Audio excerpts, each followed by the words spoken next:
Welcome to Weekly Investment Podcast bersama saya Ferdiansyah Putra dari Ispring Investment Indonesia untuk Prudential Indonesia. Dalam beberapa ulasan mengenai investasi, seringkali ditekankan pentingnya berinvestasi sejak usia dini. Hal ini dikarenakan dengan berinvestasi sejak usia dini, jangka waktu berinvestasi akan lebih panjang. Pilihan investasi lebih banyak dan toleransi terhadap risiko investasi juga lebih besar jika dibandingkan dengan berinvestasi saat usia sudah tidak muda lagi. Himbauan terhadap kaum muda untuk berinvestasi pun banyak dilakukan, baik oleh pemerintah maupun oleh perencana keuangan. Namun setidaknya ada 8 hal yang perlu diperhatikan bagi para investor pemula. Dan dalam bagian pertama ini, kita akan membahas 4 hal pertama yang perlu diperhatikan bagi para investor pemula. Yang pertama, kinerja investasi masa lalu yang sudah terjadi bukan cerminan kinerja investasi di masa yang akan datang.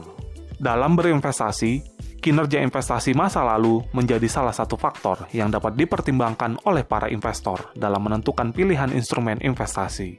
Namun, mereka harus mempersiapkan diri bahwa kinerja investasi masa lalu bukanlah jaminan bagi kinerja investasi yang akan datang.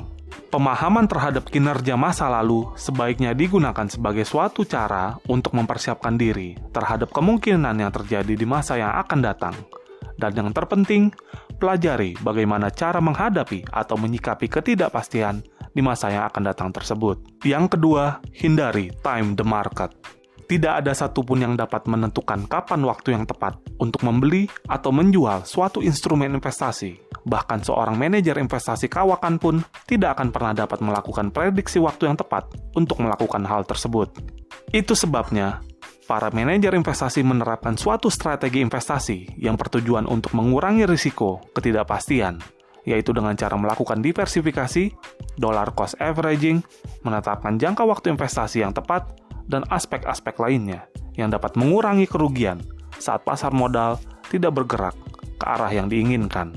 Yang ketiga, carilah informasi selengkap-lengkapnya terkait dengan instrumen investasi. Dalam mengambil keputusan untuk melakukan investasi, memang sebaiknya meluangkan banyak waktu untuk mengumpulkan informasi mengenai produk-produk investasi. Pelajari risiko investasi dan potensinya, dan pelajari cara mengurangi risiko investasinya. Walaupun dengan melakukan hal ini, diperlukan waktu yang lebih lama dalam memulai investasi. Namun, aktivitas ini akan membuat kita paham terhadap instrumen investasi tersebut, termasuk risiko investasi yang mungkin terjadi, dan potensi untuk mendapatkan imbal hasil yang diinginkan. Yang keempat, kenali profil risiko investasi Anda.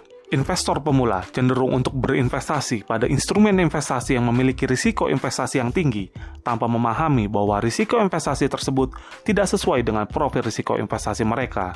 Sehingga, pada saat instrumen investasi tersebut mengalami penurunan nilai, mereka akan panik dan segera merealisasikan kerugian investasi mereka. Hal ini tidak akan terjadi jika para investor pemula terlebih dahulu memahami profil risiko investasi mereka, sehingga mereka dapat melakukan investasi ke instrumen investasi atau membentuk portofolio investasi yang sesuai dengan profil risiko investasinya. Dengan pemahaman profil risiko investasi ini, para investor diharapkan tidak segera merealisasikan kerugian pada saat instrumen investasi yang mereka miliki mengalami penurunan nilai investasi.